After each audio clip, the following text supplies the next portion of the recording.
boys and girls, I figured I would just tether these two Bullseye matches together. We just got done here. Had a wonderful time again. First Bullseye match that I shot. They call them Mauser matches. Military surplus stuff, 50 yards. I'll show you, I'll roll in a image of the target. There are these two centers that we pull off at the 50-yard mark. You guys probably saw that in the intro of this video with the old M38. Two centers that we pull off. The rest of it's just a big old 100-yard military style bullseye target.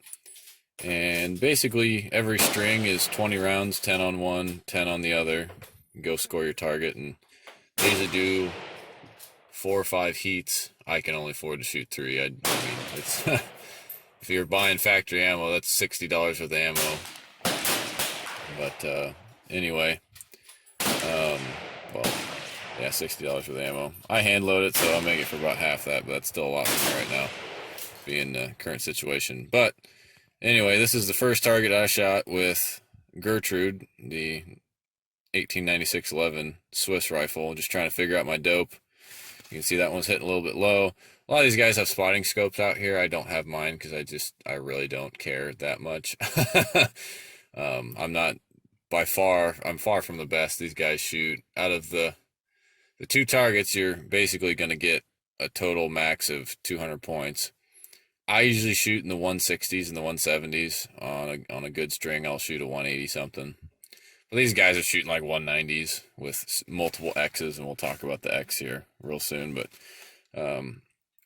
second time out, just having fun, enjoying my time with Charlie Brown and all the other guys who like shooting Mauser guns. So shout out to Charlie Brown for inviting me. It's very cool to meet a fan in IRL, as it were, and having them invite me to a Mauser match is even cooler. So there's 10 rounds, and of course it's 5 shots, reload 5 shots, because 1896-11 only holds 6. So between each 5-shot group, if I was smart, I'd look through a spotting scope and see what's going on, but I just kind of go with it.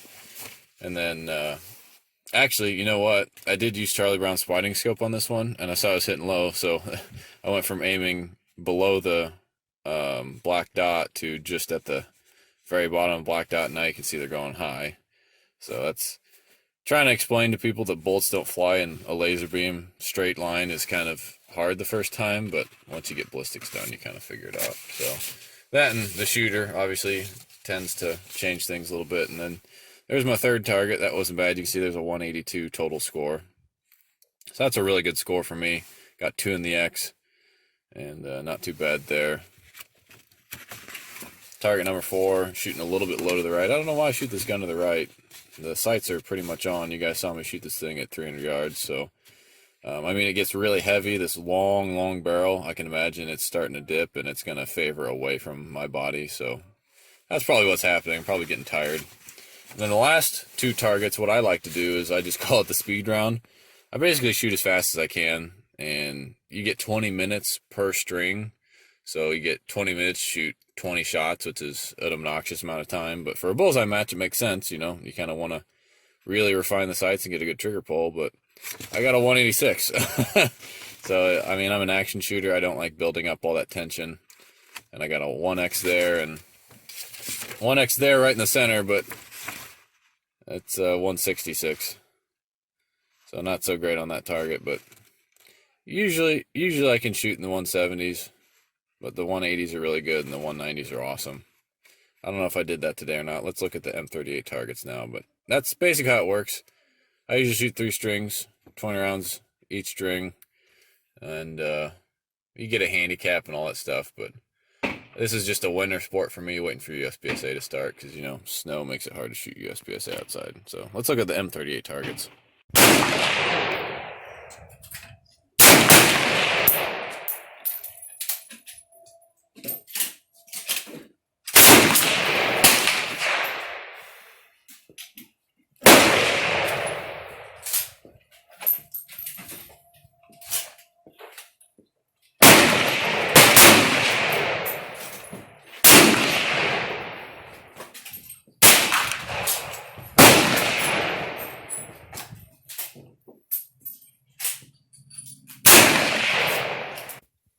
The guys are starting another string, so hopefully you get some wonderful American background noise. So string 1 with M38, as you guys saw on the proper Mike Papakilo channel, I tried some reloads with it, and then I noticed it was favoring right. So I was aimed right about here. Some of them went high. See, that one went really high. I probably yanked that shot because it went to the left. So that's 83 on that target, 10 rounds, maximum is 100. And there's an 82. Same thing, favoring the right side of the target, just trying to figure out my dope. So between targets, I use the Buddy's spotting scope just to see, like, hey, where am I at? So I'm just starting to figure out the sighting arrangement on the first string. Usually there's a challenge. So last time the challenge was neutral countries, so Swedish and Swiss rifles were pretty prevalent. Today's a steel match, so there's a lot of SKSs and guns chambered in 7.62-54R, which is why I shot the M38. So there's the first string there. Second string did a lot better. There's a 90 score, a lot more in the black. Only had one outside on the 8. This time I was aimed even further, probably down in this corner, even lower really. And kind of figure out the dope, still favoring to the right. And it's really hard when you don't have a consistent point of aim. Like if the sights were properly doped, I'd probably aim right about here. But trying to figure out the windage at 50 yards on the iron sights is really not great when you're trying to dope it for windage. So ideally I would have drifted the sights, but I just wanted to shoot it out of box, you know, out of box, quote unquote. Hasn't been in a box since 1942. So there's the third target. This is probably string 2. Fourth target, string 2, there's an 89. So that's probably my best score, 180 overall today. As you can see, stacking a couple shots there. Pretty good. Nothing crazy. Like I said, these guys have been doing it for years, and they're fantastic shooters as far as offhand 50-yard shooting goes. So these guys can easily get a 180, making me look like a chump. Speed round, not bad, 86. I got 2 favoring the bottom. Like I said, this is just a speed round for me, and you can still, it's favoring right. But yeah, it's just, this is grip it and rip it time. Just shooting as fast as I can. Like I said, at the 20 minutes, usually I only take 10 to shoot. When I do the rapid fire round, it only takes me about 2 or 3 minutes and I'm done. So there's rapid fire target 1 and rapid fire target 2. Managed to stack 2 right there. 87 on there. So that's still a 163 or 173. So that's not bad.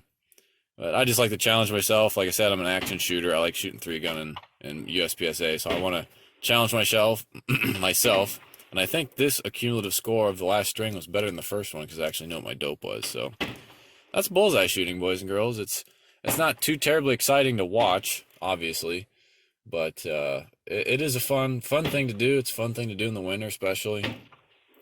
Like I said, I love shooting action sports shooting, but it's really hard to do in the wintertime in the north. Of course, if you're in one of those ritzy southern states, you can do it year-round, but unfortunately up here in the Great White North, it doesn't really work that way. So thanks for watching. Check out the main channel. Like I said, we did some muzzle velocity testing on this and some Bulgarian surplus, so you guys can see that. And I encourage you to go shoot a bullseye match. It's fun. Something to do once a month if you got the time and the money. Like I said, money's really tight for me right now, so I only shoot 3 strings and hand load ammo, and even then it's still kind of hard.